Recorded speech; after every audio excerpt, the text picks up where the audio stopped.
Վարչապետ Նիկոլ Փաշինյանը Մոսկվայում մասնակցել է Եվրասիական միջկառավարական խորհրդի հերթական նիստին։ Նախ տեղի է ունեցել միջկառավարական խորհրդի նեղ, ապա ընդլայնված կազմով նիստը։ Ընդլայնված կազմով նիստին բացի ԵԱՏՄ անդամ պետությունների կառավարությունների ղեկավարներից մասնակցել է նաև ԵԱՏՄ-ում դիտորդ երկրի կարգավիճակ ունեցող Ուզբեկստանի վարչապետ Աբդուլլա Արիպովը։ Վարչապետ Փաշինյանն ընդլայնված կազմով նիստում հանդես է եկել ելույթով, որում մասնավորապես նշված է. Հայաստանի Հանրապետությունը կարևորում է ԵԱՏՄ արտաքին տնտեսական հարաբերությունների աշխարհագրության ընդլայնումը, այն դիտարկելով որպես համաշխարհային տնտեսությունում կազմակերպության դերի հետագա ամրապնդման հիմնական գործոն։ Ազատ առևտրի մասին նոր համաձայնագրերի կնքումը ոչ միայն ակտիվացնում է երկխոսությունը, այլև նպաստում է ԵԱՏՄ մրցունակության բարձրացմանը մեր երկրների համար, բացելով տնտեսական աճի նոր հնարավորություններ։ Տնտեսական համագործակցության ևս մեկ կարևոր բաղադրիչ է նաև տրանսպորտի և լոգիստիկայի ոլորտը։ Տրանսպորտային ենթակառուցվածքների դիվերսիֆիկացիան կարող է լրացուցիչ խթան հանդիսանալ առևտրաշրջանառության աճի համար։ Այս համատեքստում կցանկանայի նշել, որ տարածաշրջանում տեղի ունեցող դրական փոփոխությունները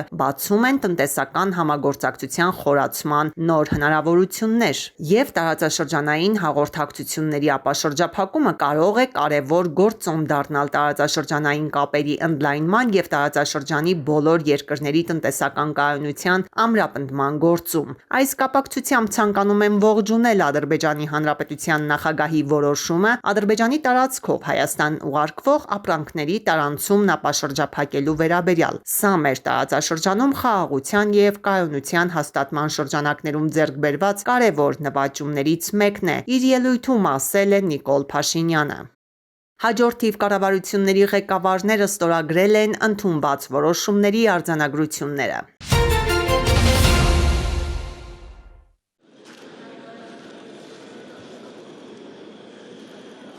Վարչապետ Նիկոլ Փաշինյանը Մոսկվայում Եվրասիական միջկառավարական խորհրդի նիստի մասնակից կառավարությունների ղեկավարների հետ այցելել է Ատոմ թանգարան։ Երկրների վարչապետները շրջայց են կատարել, ծանոթացել թանգարանում ներկայացված ցուցանմուշներին, ատոմային էներգիայի ոլորտում զարգացումներին։ Հաջորդիվ տեղի է ունեցել գիտության և տեխնոլոգիաների ոլորտում համագործակցության միջազգային կոնֆերանսը։ ԱՊՀ պետությունների երիտասարդ գիտնականները ներկայացրել են գիտության և տեխնոլոգիաների ոլորտում իրենց նորարարական մշակումները։ Կոնֆերանսին մասնակցել են նաև Հայաստանը ներկայացնող գիտնականներ։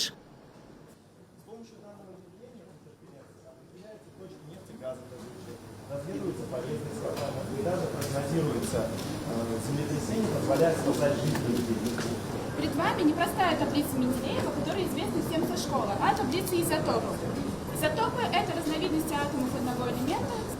Радиоактивность – это способность атомов элементов со временем самопроизвольно распадаться, выделяя при этом энергию и излучение.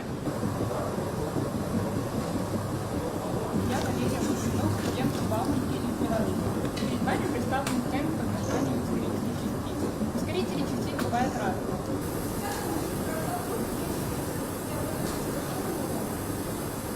Здравствуйте, меня зовут Давид Айвазян, я из Армении. Я горжусь тем, что являюсь частью космической отрасли и занимаюсь численным моделированием космического спектрометра АРИНа.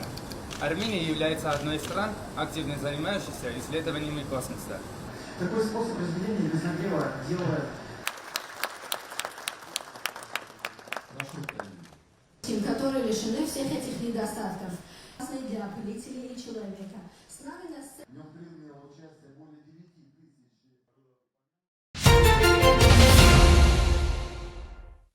Կենսաչափական համակարգի ներդրմանը զուգահեռ միգրացիայի և քաղաքացիության ծառայությունը նախաձեռնել է անձնակազմի որակավորման բարձրացման ուղղված դասընթացներ։ Վերապատրաստումներն արդեն ընթանում են 2 ամիս, մասնակցում են մայրաքաղաքի և մարզային ստորաբաժանումների ներկայացուցիչներ։ Նպատակն է, որպեսզի քաղաքացին որակական տարբերություն չզգա,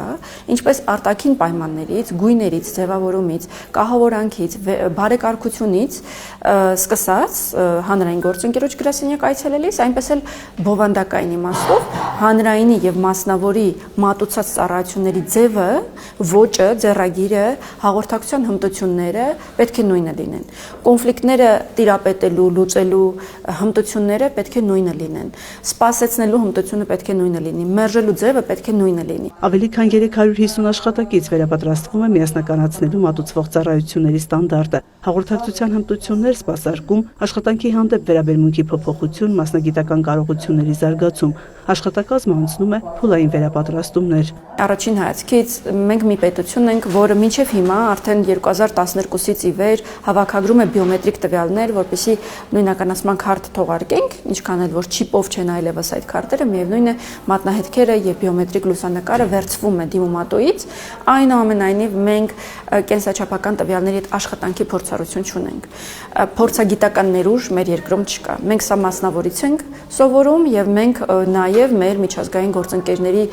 ֆինանսական աջակցությամբ լավագույն փորձագետներին ենք, միջազգային փորձագետներին ենք հրավիրում Հայաստան։ Մատուցվող ծառայությունները ըստ միգրացիոն ծառայության պետի վերաիմաստավորվում են, բարձրացվում պրոֆեսիոնալիզմի նոր մակարդակի։ Նելի Դավթյանը կարևոր է համարում նաև կեղծ փաստաթղթեր հայտնաբերելու հմտությունների զարգացումը, ինչի վերաբերյալ կարող է օգտակար լինել միջազգային փորձառությունը։ Դասընթացը միտված է նաև Եվրոպական միության վիզաների ազատականացման գործողությունների պլանի ծրագրի համապատասխանեցմանը, որպեսզի սպասարկման ոլորտը լինի ստանդարտին Եվրոպական միության չափանիշներին համապատասխան։ Այս վերապատրաստումն արդեն 13-րդն է։ Յուրաքանչյուր անգամ մասնակցում են տարածքային ստորաբաժանումների տարբեր խմբեր, նվազագույնը 20 մասնակիցներով։ Դասընթացները մեզ տալիս են նորություններ քաղաքացիների հետ սպասարկման հետ կապված, ինչպես սպասարկել քաղաքացիներին, ինչպես բավարարել քաղաքացիների սպասումները, պատասխանել նրանց հարցերին։ Դասընթացները իրականացվում են Եվրոպայի խորհրդի եւ Grand Toronto միջազգային խորհրդատվական ընկերության աջակցությամբ։ Մենք նաև այս բովանդակությունը տանում ենք ներքին գործերի նախարարության կրթահամալիր։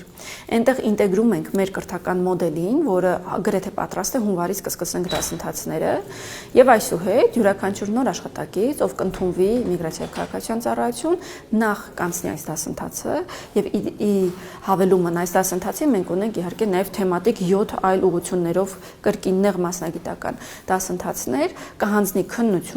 քննությունը բարեհաջող ավարտելուց հետո միայն կսպասարկի քաղաքացի։ Կենսաչափական համակարգի ենթակառուցվածքի համար, որը նախատեսվում է ներդնել ամիսներ անց, միգրացիոն ծառայությունը մասնավոր գործընկերոջ հետ աշխատում է տարբեր ուղղություններով՝ շինարարական նախագծումից մինչև ծրագրային ապահովում, աշխարհագրական ցանցի նախագծում, անձնագրերի գեղարվեստական ձևավորում։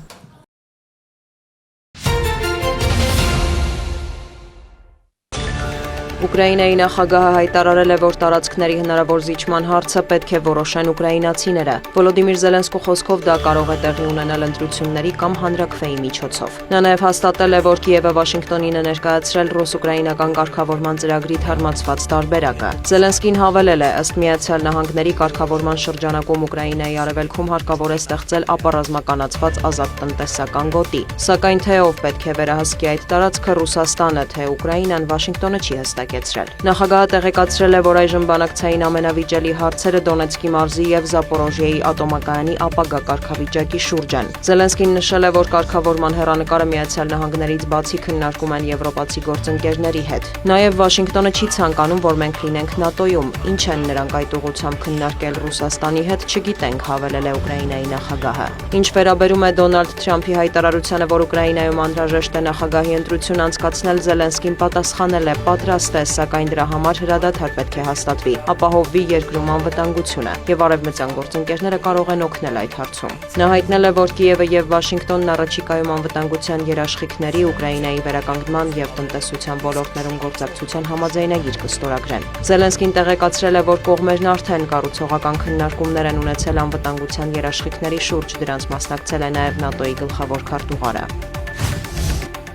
Ուկրաինայի շուրջ իրավիճակին է անդրադարձել Դոնալդ Թրամփը, ԱՄՆ նախագահի խոսքով պատրաստ են անվտանգության երաշխիքներ տրամադրել Կիևին, ինչը նրա կարծիքով կնպաստի հակամարտության կարգավորմանը։ Միևնույն ժամանակ Սպիտակ տան ղեկավարը մտահոգություն է հայտնել, որ Վոլոդիմիր Զելենսկուն դուր չի գալիս պատերազմի դադարեցման ամերիկյան ծրագիրը։ Կարգավորման հասնելը հեշտ չէ, այդ թվում տարածքային խնդիրների պատճառով, բայց Միացյալ Նահանգները ցանկանում է հասնել ռազմական գործողությունների դադարեցման, ընդգծել է Թրամփը։ Նա տեղեկացրել է, որ դեկտեմբերի 13-ին տեղի ունենան Եվրոպայի եւ Կիևի թիմերի բանակցությունները, որոնց հնարավոր է մասնակցեն Վաշինգտոնի ներկայացուցիչները։ Սպիտակ տան խոսնակն էլ հայտարարել է, որ Միացյալ Նահանգների նախագահը չափազանց հիասթափված է թե Մոսկվայից, թե Կիևից եւ հոգնել է հանդիպումներից ուղղակի հանուն հանդիպումների։ Նա ցանկանում է իրական քայլեր տեսնել, հավելել է Քերոլայն Լևիթը։ Սպիտակ տան խոսնակը հաստատել է, որ ստացել են խաղաղության ամերիկյան ծրագրի վերաբերյալ ուկրաինական կողմի առաջարկները։ Վլադիմիր Պուտինը մարտի դաշտում իրավիճակի թեմայով խորհրդակցություն է անցկացրել լսել ռազմական ներկայացուցիչների զեկույցները։ Ռուսաստանի նախագահը հայտնել է, որ օրակարգում է Դոնեցկի հյուսիսը։ Գլխավոր շտաբի պետի խոսքով ռուսական ուժերը ջանքեր են գործադրում Սումիի եւ Խարկովի մարզերի սահմանային շրջաններում անվտանգության գոտին ընդլայնելու ուղղությամբ։ Ըստ Վալերի Գերասիմովի ակտիվ գործողություններ են Դոնեցկի, Դնեպրոպետրովսկի, Զապորոժիայի մարզերում։ Կրեմլի ղեկավարը գոհունակություն է հայտնել, որ բոլոր ուղղություններով առաջընթաց կա։ Դոնեցկի, Լուգանսկի, Զապորոժիայի եւ Խերսոնի նկատմամբ վերահսկողության հաստատման գործընթացը շարունակվում է մեր ծրագրերին համապատասխան, շեշտել է Պուտինը։ Ռուսաստանի նախագահի խոսնակն էլ անդրադարձել է ռուս-ուկրաինական կարգավորմանը։ Դմիտրի Պեսկովը հայտնել է, որ խաղաղության ծրագրի վերաբերյալ նոր տեղեկություններ Վաշինգտոնից չեն ստացել։ Այժմ նրանք աշխատում են Կիևի հետ, հավելել է խոսնակը։ Վլադիմիր Պուտինը հեռախոսազրույց է ունեցել Նիկոլաս Մադուրոյի հետ ըստ Կրեմլի հաղորդագրության Ռուսաստանի եւ Վենեսուելայի նախագահները մտքեր են փոխանակել երկկողմ հարաբերությունների զարգացման վերաբերյալ։ Վլադիմիր Պուտինն աջակցություն է հայտնել Վենեսուելայի ժողովրդին եւ Մադուրոյի կառավարության քաղաքականությանը, որն արտաքին ճնշման աճի պայմաններում ուղղված է երկրի ազգային շահերի եւ ինքնիշխանության պաշտպանությանը, ասված է ռուսական կողմի հաղորդագրության մեջ։ Նախագահները պայմանավորվել են շարունակել գործակցությունը առևտրային, տնտեսական, էներգետիկ, ֆինանսական, մշակութային, մարդասիրական եւ այլ ոլորտներում։ Ավելի վաղ Նիկոլաս Մադուրոյի հետ հեռախոսազրույցեր ունեցել նաեւ Դոնալդ Թրամփը, նրանից պահանջելով լքել Վենեսուելայի նախագահի պաշտոնը։ Ամերիկյան կողմը մեղադրում է Մադուրոյին նարկոկարտելների եւ Միացյալ Նահանգներ թմրանյութերի ապօրինի արտահանման հետ կապ ունենալու համար։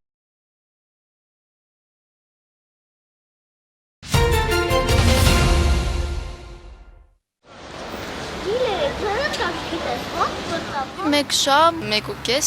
20 րոպե, շատ կարճ ժամանակով եմ նայում, 2 ժամ, 2 ժամ, շաբաթը մի անգամ եմ նայում ինքնակես ժամով, մի ժամ, 2 ժամ։ Օրական այսքան ժամ մարդիկ ծախսում են կարճ հոլովակներ թերթելու վրա։ Միջազգային նոր հետազոտությունը ընդգրկելով 98,000 մասնակցի բացահայտել է, թե ինչպես են նման տեսանյութերը ազդում ուղեղի եւ հոգեկան առողջության վրա։ Ամենաշատը տուժում են ուշադրությունն ու կենտրոնացումը։ Ռիլերել եմ նայում, խաղերել եմ խաղում, տենց։ Ռիլերը ամենաշատն եմ նայում, որտեղ հետաքրքիր են։ Խորացված հեռախոսի մեջ շատ են լինում, տենց չեն կենտրոնանում ոչ մի բանի վրա, շատ եմ նկատել։ Կարող եմ մի քիչ դասերի խանգարի, բայց նայած տեսանյութներ։ Կան կարճ տեսանյութներ, որ երեխաների մոտ վատ բաներ են առաջացնում։ Որ մեզ տրամադրենք դուրս գանք մի քիչ զբոսնենք, այդ ժամանակ էլ մենք կթարմանանք ու կկարողանանք արդեն մեր դասերը կամ գիրք կարդալ։ Ինձ թվում է 21-րդ դարում հիմա դա շատ դժվար է անել։ Չգիտեմ, երևի պետք է օգտագործել թույլ տալ ռիլեր նայել ավելի մեծ հասակում ավելի շատ։ Ընդունված է կարծել, որ սոցցանցերից կախվածությունը միայն դեռահասների խնդիրն է, սակայն հարվածի տակ են նաև մեծահասակները։ Անհանգստություն, տագնապային բնույթի խանգարումներ, քրոնիկ անքնություն։ Սրանք են հիմնական հոգեբանական ու ֆիզիկական վնասները։ Մարդը սկսում է իրեն համեմատել այդ հոլովակների հերոսների կերպարների հետ, կլինեն բլոգերներ կամ ուղղակի անհատներ, ովքեր ցույց են տալիս միայն դրական իրականությունը, այն ինչ կատարվում է իրենց կյանքում, պարզ է, որ մարդը բացասականով էջերում հիմնականում չի կիսվում, եւ տվյալ մարդը այդ հոլովակները դիտելիս կարծում է, որ իր կյանքը բավականին լավը չէ, եւ սա կարող է ազդել նրա կրկին հոգեկան առողջության վրա, բերել դեպրեսիվության, ապատիկության եւ իհարկե կրկին տուժում է հոգեկան առողջությունը։ Մեր ուղեղը սովորում է արագ փոխվող տեղեկատվություն ստանալուն եւ չի ցանկանում ծանրաբեռնել իրեն։ Կարճ հոլովակների տեսքով էլ ստանում է դոֆամինային պարգևատրումը։ Ինչ անել այս դեպքում, պարզաբանում է հոգեբան Անուշ Գրիգորյանը։ Փորձենք կանխարգելող որոշակի բաներ մտցնել մեր առօրյա, օրինակ արթնանալիս 30-60 րոպե հետո նոր մոտենանք հեռախոսին, էկրանային սահմանափակում տնենք, ոչ միայն փոքրերը կամ դեռահասները, այլ նաեւ մեծահասակները, որովհետեւ եթե մենք միայն խոսում ենք նախկինում դեռահասների կամ երեխաների մասին, ապա մենք բոլորս մեծահասակներս եւս այս հարվածի տակ ենք, հա, եւ ինչ անել եւս անպայման ստիպել մեր ուղեղին ուղակի օրվա մեջ 20 րոպե, 30 րոպե պարզապես կարդալ գիրք, դասագիրք, ուղակի գեղարվեստական գիրք, հա, եւ ստիպել կամ նոր հմտություն կրկին ձեռք բերել ձանձրանալու։ Հայաստանում թույլ է վիճակագրությունը մարդկանց վարվելակերպի, սոցիալական ցանցերի սպառման վերաբերյալ, սակայն շատ չենք տարբերվում միջինացված միջազգային պատկերից, ասում է մեդիափորձագետ Սամվել Մարտիրոսյանը եւ նշում վերահսկողության երկու տարբերակ։ Մեկը դա, երբ որ ծնողները միացնում են ծնողական վերահսկողության ծրագրերը, իսկ այսօր բոլոր սարքերի վրա նույնիսկ անվճար կա այդ հնարավորությունը, ուղղակի ծնողները մեծամասնությունը տեղյակ չեն կամ չեն սովորում այդ ամեն ինչը, ինչը շատ դժվար չէ։ Այդ դեպքում կարելի է սահմանափակումներ մտցնել, իհարկե դու չես կարող սահմանափակումը կոնկրետ օրինակ ասել, որ տեսանյութ չնայի, մենակ նկար նայի, բայց կարող ես օրինակ TikTok-ի ու Instagram-ի վրա ինչ-որ ժամային սահմանափակումներ դնել։ Հիմնականում չեմ թողնում իմ երեխաները շատ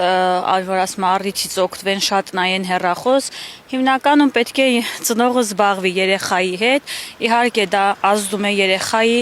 եւ ուշադրության վրա եւ հենց ամենակարևորը առողջության վրա։ Դրա համար ես ձգտում եմ իմ երեխաներին հեռու պահել նման բաներից։ Աճում են միջանձնային կոնֆլիկտները ծնող-երեխա հարաբերություններում, որովհետև ծնողը արգելք է դնում օգտվելու էկրանային ժամանակը սահմանափակելու տեսանկյունից եւ երեխան դա ուղղակի չի ուզում հանդուրժել։ Դեռահասներն առավել եւս, որովհետև նրանք սիրում են ունենալ իրենց անձնային տարածքը, սիրում են ավելի ինքնամփոփ ժամանց ունենալ։ Այս ամենից խուսափելու երկրորդ տարբերակը մինչև 16 տարեկաններին սոցիալական ցանցերից օգտվել նորենքով արգելելն է։ Դեկտեմբերի 10-ից այս որոշումն առաջինը սկսել է կիրառել Ավստրալիան։ Խախտելու դեպքում թվային հարթակները կարող են տուգանվել մինչև 32.3 միլիոն դոլարի չափով։ Երեխաները ուղղակի ունակել չեն իրենց հետևելու, այսինքն եթե հույսը դնես, որ երեխան քիչ կնայի, քիչ կտրվի դրա, դա ինչ-որ իլյուզոր բան է, առավելևս որ մեծ հասակները նույնիսկ չեն կարողանում իրենց հետևել։ Համացանցից օգտվելը վնասակար չէ, բայց շատ կարևոր է, որ որոշումը կայացնի մարդը, ոչ թե համացանցը։ Այսինքն մենք պետք է լիմիտավորված օգտագործենք համացանցը եւ ի օգուտ մեզ, ոչ թե համացանցը մեզ օգտագործի իր շահերի համար։ Մի շարք երկրներ եւս ողջունել են օրենքը եւ պատրաստվում են առաջիկայում կիրառել այն։ Սա թույլ կտա պաշտպանել երեխաներին կիբերբուլինգից, տհաճ բովանդակության հասանելիությունից եւ կապահովի առավել անվտանգ թվային միջավայր։ Աննա Մելքումյան, Ալեն Ծատրյան, Սյունիք լուրեր։ Վերանորոգումից եւ կահավորումից հետո այս տեսքով է ներկայանում Գեղարքունիքի երկրագիտական թանգարանի հնագիտության սենյակը։ Հազարամյակների պատմություն ունեցող Խեցեղենը ցուցադրվում է պատշաճ կերպով։ Այս սենյակն առավել գրավիչ է դարձել նոր ցուցափեղկերի եւ հատուկ լուսավորության շնորհիվ։ Բարեկարգումը կատարվել է Կրթության, Գիտության, Մշակույթի եւ Սպորտի նախարարության դրամաշնորհով եւ Գեղարքունիքի մարզպետի աշխատակազմի աջակցությամբ։ Մեծ տեղ տալով այցելուի վիզուալ տեսողական շփմանը փորձել ենք հազարամյա պատմություն ունեցող հնագիտական իրերի նոր ցուցադրմամբ ստեղծել մշակութային նոր միջավայր։ Շնորհակալություն ենք հայտնում Կրթության, Գիտության, Մշակույթի եւ Սպորտի նախարարությանը, ինչպես նաեւ Գեղարքունիքի մարզպետարանին այս ողջ ընթացքում մեզ աջակցելու համար։ Հնագիտական սենյակի վերանորոգումն ու կահավորումը հնարավոր են դարձել Կրթության, Գիտության, Մշակույթի եւ Սպորտի նախարարության աջակցություն մշակութային ժառանգության պահպանմանն ու հանրահռչակմանը ծրագրի շրջանակում որոշ ցուցափեղկերի ձեռքբերման գործում էլ օժանդակել է Գեղարքունիքի մարզպետի աշխատակազմը։ Կրթության, Գիտության, Մշակույթի, Սպորտի նախարարության որդեգրած քաղաքականության համապատասխան այն կետերից է, որը ոչ միայն պետք է պահպանենք եւ պաշտպանենք, այլև հանրահռչակենք այն մշակութային ժառանգությունը, որը եկել է դարերի խորքից։ Հնագիտության սրահը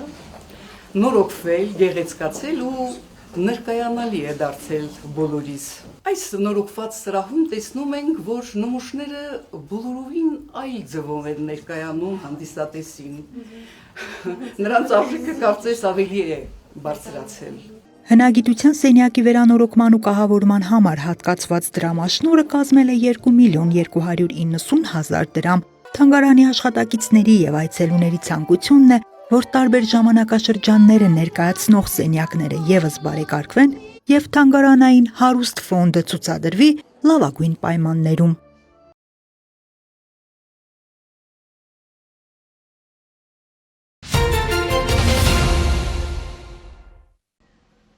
Սուշնչառական վարակների ակտիվացումը դեռևս չի խաթարել Վանաձորի Մեսրոպ Մաշտոցի անվան թիվ 15 հիմնական դպրոցի կրթական process-ը։ Դպրոց հաճախող 430 աշակերտից բացակայր 39։ Առավոտյան մենք կանգնում ենք մուտքի մոտ,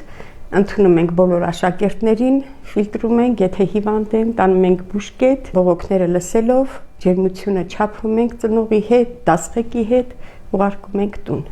Չենք թողնում, որ վարակը տարածվի։ Թուլություն են ունենում, բողոքում են փորացավերից, գլխացավից։ Տարականները ավելի քիչ են գալիս դպրոց, եթե հիվանդ են, ծնողները չեն ուղարկում։ Մեծ տարիքում գալիս են, կա որ 6-րդ, 4-րդ դասարան, 9-րդ դասարան։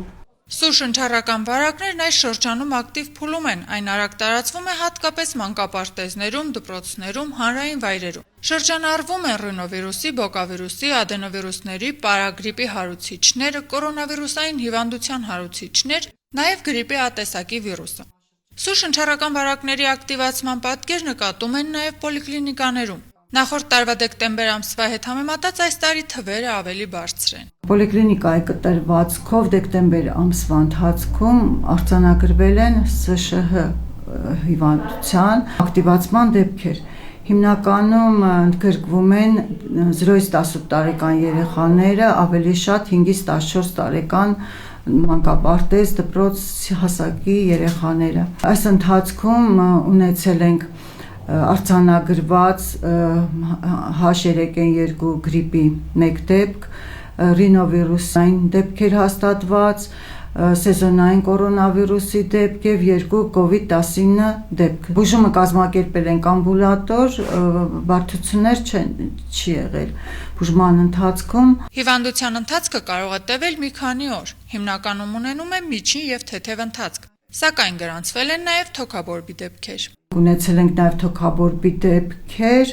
իհարկե բուժումը ամբուլատոր է ընթացել, 1-2 դեպք տեղափոխվել են ստացիոնար։ Դեռևս շարունակում է պատվաստանյութերը, դեռևս ուշ չի, որ հաճախ են պատվաստում են նույնիսկ երեխաներին, հղիներին, ցուցված է եւ պարտադիր է քրոնիկ հիվանդությունների։ Ժամանակ են կանում 65 տարեկան բարձր ազգաբնակչությունն ընդգրկվել մեր թաղամասում լավ է պատվաստումների վիճակը, նորմալ պատվաստվել են։ Խորհուրդ չեմ տալիս ինքնաբուժությամբ զբաղվել, որտեղ գրիպի բարդությունները, այսինքն սուշնչական վարակների բարդությունները շատ ավելի ծանր ընթացքով կարող են գնալ ընդհանուր միջև մահվան դեպքերի։ Հիվանդներին խորհուրդ է տրվում մնալ տանը, հնարավորինս շատ հեղուկներ օգտագործել, հաճախակի օդափոխել փակ տարածքները, պահպանել հազի եւ փռշտալու կանոնները, հագնվել եղանակին համահունչ եւ հետեւել անձնական հիգիենային։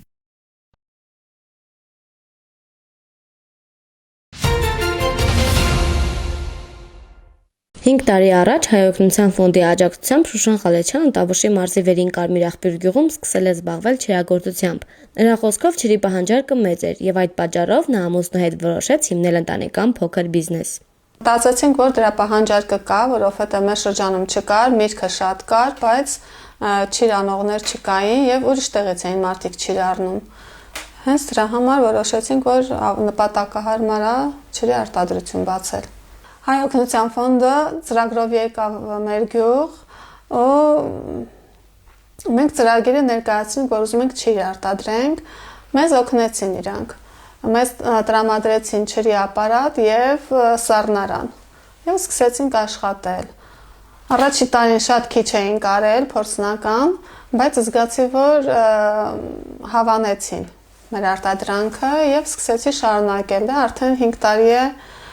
զբաղվում ենք ջրարտադրության ու հետզհետե ավելացնում ենք տեսականին։ Թթու լավաշներ ենք պատրաստում, կոնֆետներ ենք պատրաստում, ջրային կոնֆետները բնական են, առանց շաքարավազի, կան շոկոլադապատված եւ կան առանց շոկոլադապատելու։ Շուշանը մեծ ուշադրություն է դարձնում հաճախորդների կարծիքին, այն համարելով արտադրանքի կատարելագործման կարևոր նախապայման։ Նրա խոսքով հաճախորդների արձագանքները իրեն շատ են ոգևորում եւ խթանում շարունակաբար կատարելագործվել իր աշխատանքի մեջ։ Հաճախորդի կարծիքը մեզ համար կարևոր է, հիմնվում ենք բոլոր կարծիքները լսում ենք եւ հիմնվում ենք իրենց կարծիքների վրա։ Եվ մարդկանց արձագանքներն են ինձ ավելի հաճելի, որ գնահատում են, ասում են քոնը ավելի լավն է, քան ասենք ուրիշ տեղերից, որ վերցնում ենք այն։ Այդքան ինձ հերիքա, որ ես թևավորվեմ։ Դեռ աշխատում ենք, ուսումնասիրում ենք, տեսնենք էլ ինչ կարելի է պատրաստել, էլ ինչ ձևերով պատրաստել, որ ավելի թարմ տեսք ունենա, ավելի գեղեցիկ լինի եւ ավելի հաճելի լինի օգտագործելը։ Եղել են, որ փչացել են, եղել են լավ չի ստացվել, բայց չենք նեղվում, դե հիմա այդպես էլ կարա լինի, լավը չի եղել, չենք վաճառել։ Հետո սովորեցինք, բաժվեցինք, որ ոնց պետք է լինի։ Խորհուրդներ հարցնենք տարբեր չրագործներից, չենք ամաչում հարցնել, հարցնում ենք, իմանում ենք, սովորում ենք։ Ինչքան աշխատում ենք, այնքան ավելի շատ ենք սովորում։ Շուշանի պատրաստած ջրերը էկոլոգիապես մաքուր են, օգտագործվող մրգերի մեծ մասը տեղական ծագման է եւ բարձրորակ։ Արտադրական գործընթացում Շուշանի ամուսինը եւս ակտիվ ներգրավված է, օգնելով մրգերի ձեռքբերման եւ պատրաստի արտադրանքի առաքումների կազմակերպման հարցում։ Գնորդը կարող է հանգիստ լինել, ոչ մի վտանգավոր բան չկա, մաքուր է, ամեն ինչին հետևում եմ։ Ես պատրաստում եմ այնպես, ինչպես պատրաստում եմ ինձ համար, եթե ես դա չօգտագործեմ, ես ուրիշին չեմ վաճառի։ Հատ-հատ բոլորը լվանում ենք, հատ-հատ կորիզներ ենք անում կամ հատ-հատ կեղևազրկում ենք, հետո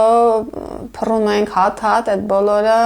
պետք է անընդհատ շուռումուռ տանք, որպեսզի չփչանա։ Մի խոսքով հատ-հատ աշխատանք է, բավականին երկար ժամանակ մենք ամբողջ ամառվա ընթացքում պատրաստում ենք, որ միանգամից զմռանը վաճառենք։ Մենք գիշերներն ենք զբաղված լինում, որ բերում ենք միրգը, պետք է անմիջապես ամեն գործ թողնենք ու զբաղվենք